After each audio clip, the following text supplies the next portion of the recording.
طرابلس على فوهة بركان، فكيف تبدو الأجواء؟ وهل نحن على أبواب معركة جديدة بين باب التبيني وجبل محسن؟ ليلة ساخنة جدا من المتوقع أن يمضيها الأهالي هنا في مدينة طرابلس بعد أن تفلتت الأمور بشكل غير مسبوق، لدرجة أن الإمرأة أصبحت يعني بيد المسلحين إذا يمكن القول، وسط غياب لأي أمر بحسم جدي وفعلي لجميع الاشتباكات التي يمكن أن تحصل. وكانت طرابلس شهدت طيلة النهار معارك عنيفة بين محاور النزاع.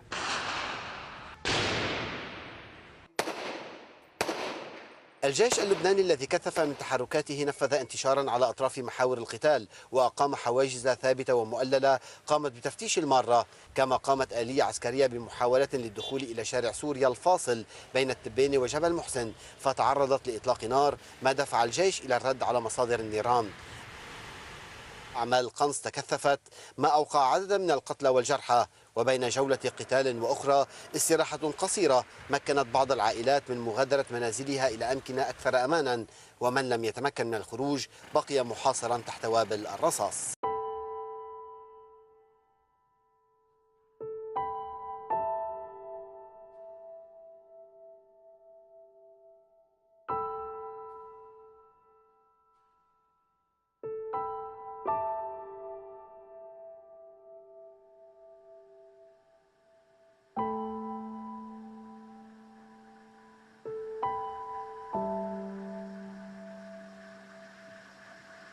Tripoli, c'est une ville qui est abandonnée un peu par l'État, partout. La municipalité ne travaille pas. On a même demandé pour les poubelles. Il n'y a pas de poubelles dans la région ici. Il n'y a pas d'endroit pour jouer pour les enfants.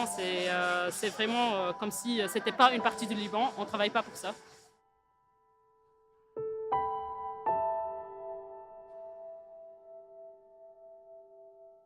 Il y a 65% de chômage dans la région. Et même ceux qui travaillent, ils gagnent pas le minimum de salaire. Ce qui fait que cette ville est très très pauvre. Donc avant de travailler sur les problèmes sociaux, il y a des problèmes économiques qui sont énormes et qu'on ne peut jamais dépasser. Ce n'est pas une zone de pauvreté. Ici, c'est une zone de misère. On peut tous être pauvres quelque part. Quand on tombe dans la misère, c'est-à-dire, c'est quand la pauvreté nous fait perdre notre dignité. Ici à Bab el-Tebani, ça s'appelle Bab el-Dréwish, et en haut il y a Jabal Mahsen, Hara el-Jdida. C'est deux quartiers qui sont très proches, mais ils sont séparés en fait par la 11e marche de l'escalier, donc qui délimitent les sunnites et les alaouites.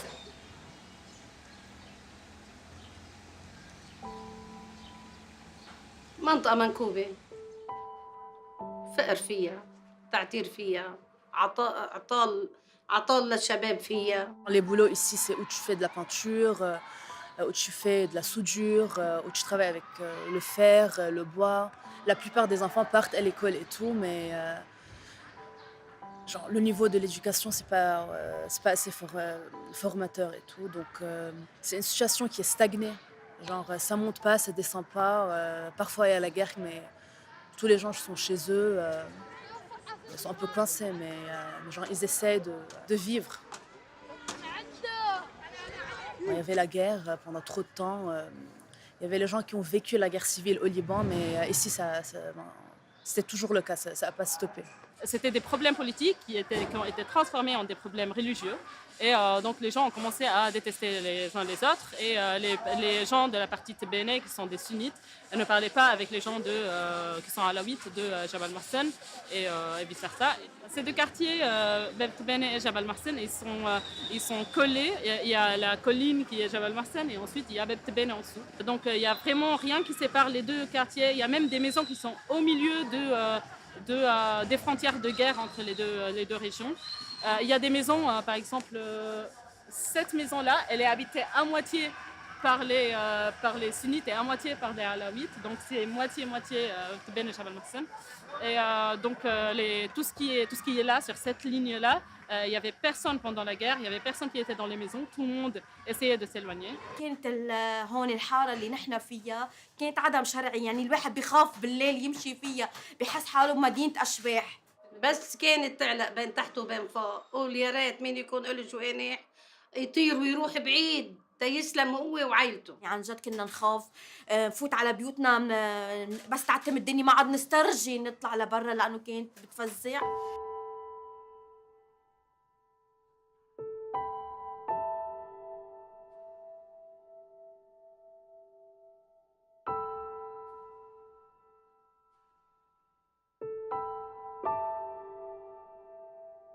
فترة الحرب يعني تدمرت بيوت، راحت عالم يعني بعد في آثار الحرب لهلا في وجع، يعني هلا مثل أنا راحت معي مدى الحياة تأثير الحرب، إني خسرت جوزي، صاحب عائلة خسرته، يعني أنا هيدي راحت معي أبدية، بس في ناس كمان إنه منا قادرة بقى تشتغل ما بقى كذا من آثار الحرب. صار كتير وراح لي شاب عمره 22 سنة وليكي مثل القمر، هو عم يقطع عم يتقمص بصدره، اجت رصاصة بقلبه وحكي كلمة فقد لا غير، قال أنا صوبت ما بدي موت، قام مات وشبع موت. تعبنا كتير وضاقنا كتير وجعنا وحفينا وعرينا، هالحروبات قليلة ما يقدر الواحد يطلع برا بيته. بلدنا بتعرف انت متعدد الطوائف، يعني في مسيحي وفي شيعي وفي سني وفي درزي وفي مليون طائفة بلبنان، فهيدي منا مشكلة. هي لو كانت مشكلة إجمالا كان لبنان خرب من أول ما تكون. المشكلة اللي صارت عنا بالشمال هون هو صراع سياسي لا أكثر ولا أقل، مين بده يسيطر على طرابلس. بدك تعتبري كل 10 سنين في موال، كل 10 سنين كان يخلق موال أحداث، زعيم من هون وزعيم من هون، شو العالم عم تقتل بعضها، مين عم يقتل بعضه؟ فقير من تحت وفقير من هون. والصورة اللي عطوها انه قتال عن عقيدة وهو علوي وانا سني، هذا الصراع لما بيكون انسان عم يقاتل عن عقيدة بعتقد ما في شيء بينهيها الا يا بدهم ينهونا يا بدنا ننهيهم، وهذا الشيء كله كان كذب وكان لعب على الفقراء يعني، وتجارة فينا نحن بس لا اكثر ولا أقل. عشت مرة واثنين وثلاثة 4 معارض، أنا عشت الأربعة. أنا أقول لأولادي انتبهوا، هيدي حفلات عن كذب، لحبوا بعضكم، شو التبين وشو هون، كلياتنا عايشين سوا، كلياتنا كنا عايشين سوا.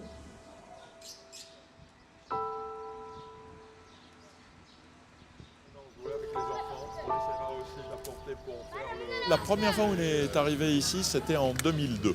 Et c'était vraiment avec l'idée de dessiner, de changer un peu, avoir un petit impact sur le premier niveau qui est les murs. Et donc on voulait juste peindre.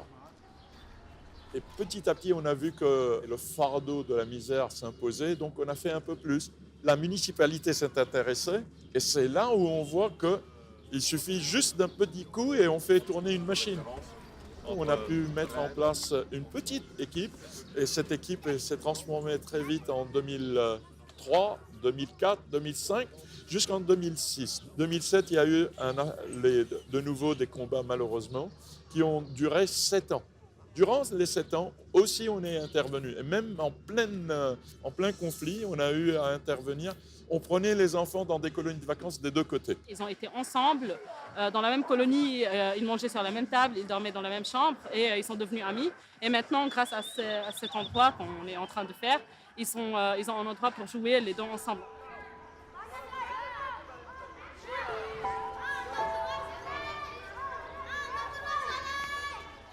Même quand les parents, je dirais, portaient les armes, ils acceptaient que leurs enfants viennent avec nous dans les colonies.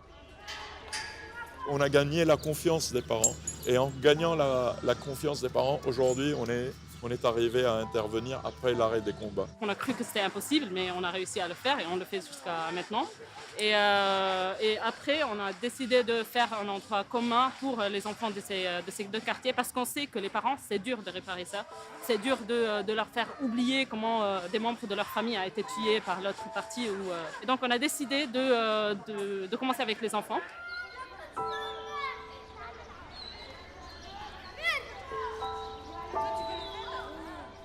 Quand Offre-Joie a commencé à travailler ici, il y avait très peu d'échanges entre ces deux rues qui sont quand même très proches.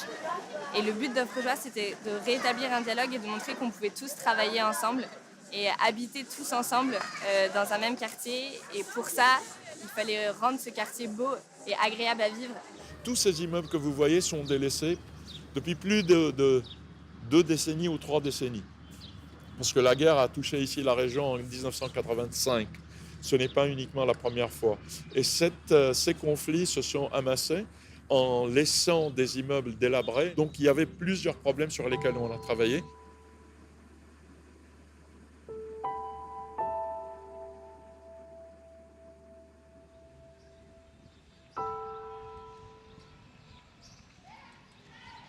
En 2014, il y a un arrêt de combat et notre intervention est venue 3 ans ou 4 ans après. On a des volontaires de tous les pays, mais aussi aujourd'hui on a 4 ingénieurs qui sont là pour remettre en place le travail et surtout établir un planning, comme on dit, pour savoir sur quel travail reprendre, remettre, ajuster et continuer pour terminer le travail et le rendre comme étant un travail vraiment de qualité.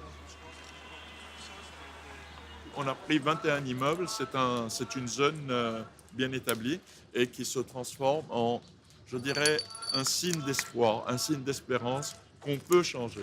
On peut non seulement changer, mais on regarde et on croit que c'est possible. Vraiment, il y a un aspect qui est particulièrement d'espérance pour les gens, pour les familles qui pensent qu'ils sont délaissés, qu'il n'y a personne qui est là pour les soutenir. Ils disent il y a quelque chose qui se fait ici d'une autre manière. Et c'est pour ça que les gens du quartier mettent la main à la pâte. Et ça, c'est notre défi. Je pense que c'est sur ça qu'il faut aller. Les gens s'ouvrent maintenant les fenêtres. Ces fenêtres étaient murées.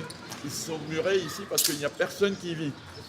Mais là, c'est des fenêtres murées, comme là-bas, comme ici. Et donc, on a ouvert. Chaque fois qu'on ouvre, on met des fenêtres. Et donc, c'est la même chose ici. Chaque fois qu'on ouvre, il faut mettre des fenêtres. Ça, c'est Mahsin. C'est un des professionnels, mais qui vit du haut et qui descend en bas. Et donc, tout ça, c'est des gens qui sont ensemble. Rajab, qui est notre fournisseur de matériel et qui est partout, qui nous a aidés pendant toute cette période et qui sont des gens, donc, il n'y a plus de haut et de bas, il n'y a plus de gauche et de droite, il n'y a plus de alaouite et sunnite, c'est le quartier. Ce quartier qu'on veut qu'il soit vraiment un quartier pour les enfants qui grandissent dans la paix et la tranquillité. Au début, les enfants ne venaient pas vraiment vers nous, les petites filles restaient dans les maisons. On était les seuls à travailler sur les chantiers. Et plus on venait, plus les enfants venaient nous parler, plus les enfants nous demandaient s'ils pouvaient nous aider. Au début, ils nous regardaient ramasser les déchets. À la fin, ils venaient le faire avec nous. Maintenant, ils le font tout seuls. Et ça a été un vrai changement. Il n'y avait personne dans la rue. Chacun restait chez soi. Les enfants du bas ne montaient pas dans la rue du haut. Les enfants du haut ne descendaient pas en bas. Et maintenant, c'est beaucoup plus mélangé. Dès qu'on arrive, les enfants sortent de leur maison et travaillent avec nous.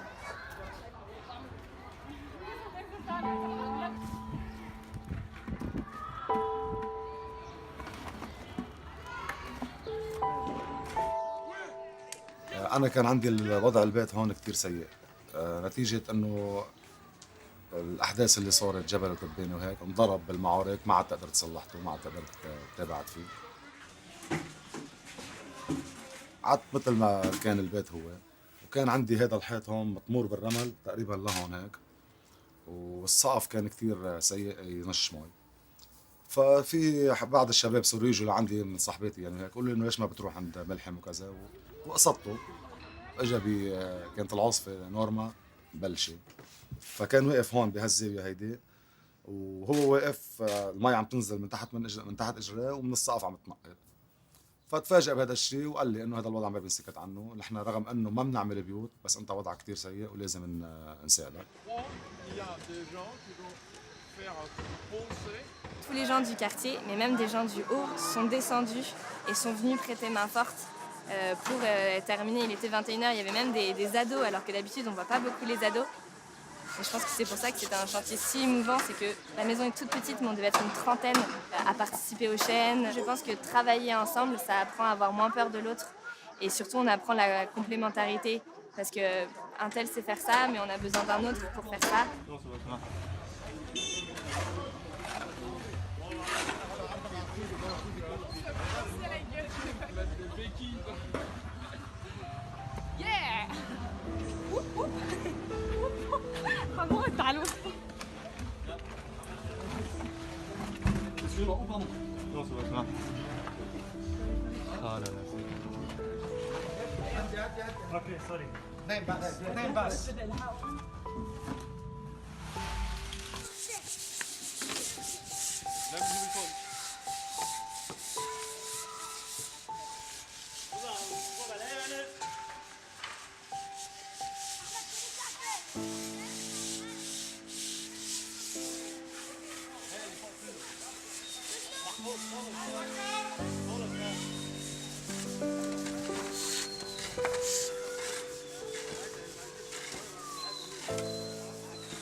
Les gens sont affaissés, même au niveau des services publics. Il faut vraiment prendre les gens avec beaucoup de patience, surtout avec les pouvoirs publics. Mais je pense que sans les pouvoirs publics, on va tomber. Ils sont là, mais avec une étape de « c'est ce qu'on peut ». Mais nous, on cherche à leur dire « c'est ce qu'il faut ».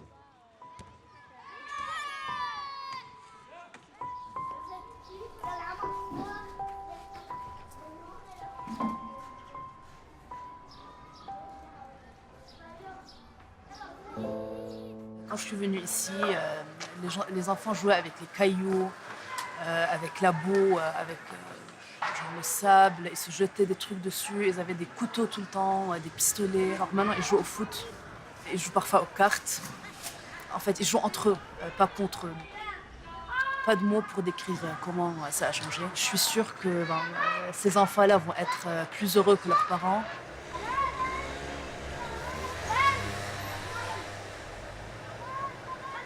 Même cet olivier, c'est Offre-Joie qui a mis cet olivier ici.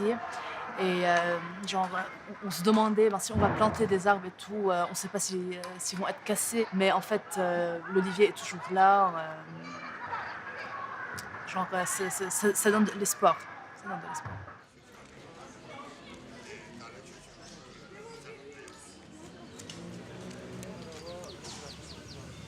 Est-ce que vous voyez une fin à ce chantier ? Moi, je pense que la fin du chantier au niveau matériel, oui. Mais je pense que c'est le travail dans le développement humain de l'homme. On est là pour les enfants.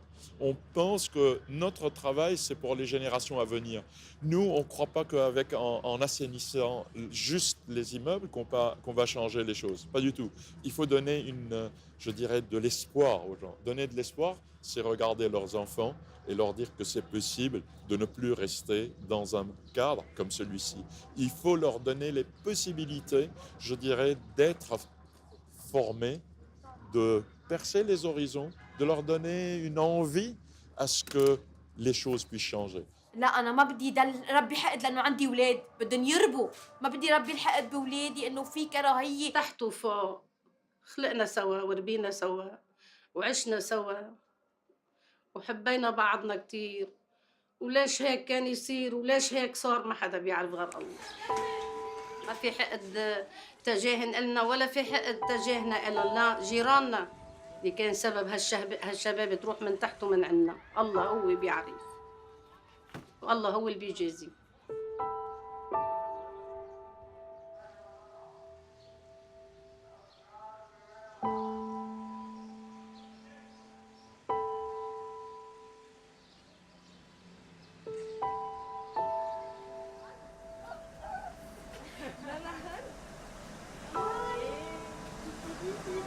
Au début, c'était facile de savoir qui était alawite, qui était sunnite, parce que c'était des enfants qu'on voyait que en bas, que en haut.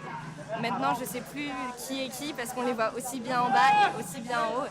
Donc ça, c'est un énorme progrès. Et sur le futur, j'espère que ça continuera comme ça.